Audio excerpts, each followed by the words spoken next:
স্বাগতম আজকে আমাদের রিভিউতে। আজ আমি আপনাদের কাছে নিয়ে এসেছি টয়োটা ভক্সি।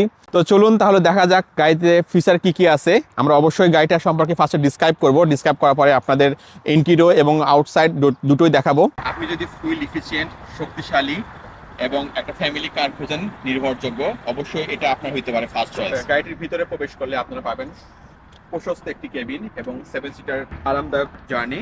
এটা অবশ্যই একটা খুবই ইকোনমিক্যাল গাড়ি এবং ইন্স্যুরেন্স কস্টও অনেক কম, যেটা ইন্স্যুরেন্স গ্রুপ 17 এবং পার ইয়ার রোড ট্যাক্স 350 পাউন্ডস। তো এটা Voxy 1.9 VVI petrol engine 170 horse power উৎপন্ন করতে সক্ষম, যার ফলে আপনি পাবেন স্মুথ এবং রেসপন্সিবল ড্রাইভিং এক্সপিরিয়েন্স, যা শহরের রাস্তায় কিংবা হাইওয়েতে সমানভাবে পারফরমেন্স করতে সক্ষম। গাড়িটির ইন্টেরিয়র দেখছেন খুবই সুন্দর, অটোমেটিক গিয়ার বক্স, সঙ্গে আপনি পাচ্ছেন অনলি 70,000 মাইলেজ। গাড়ির ভিতরের কন্ডিশনটি অনেক সুন্দর, দীর্ঘমেয়াদী ব্যবহারের জন্য এটি হতে পারে খুবই চমৎকার একটা গাড়ি। ভিডিওটি কেমন লাগলো অবশ্যই আমাদের কমেন্টসের মাধ্যমে জানাবেন এবং লাইক শেয়ার করে আমাদের পেজটাকে সাবস্ক্রাইব করবেন। ধন্যবাদ সবাইকে।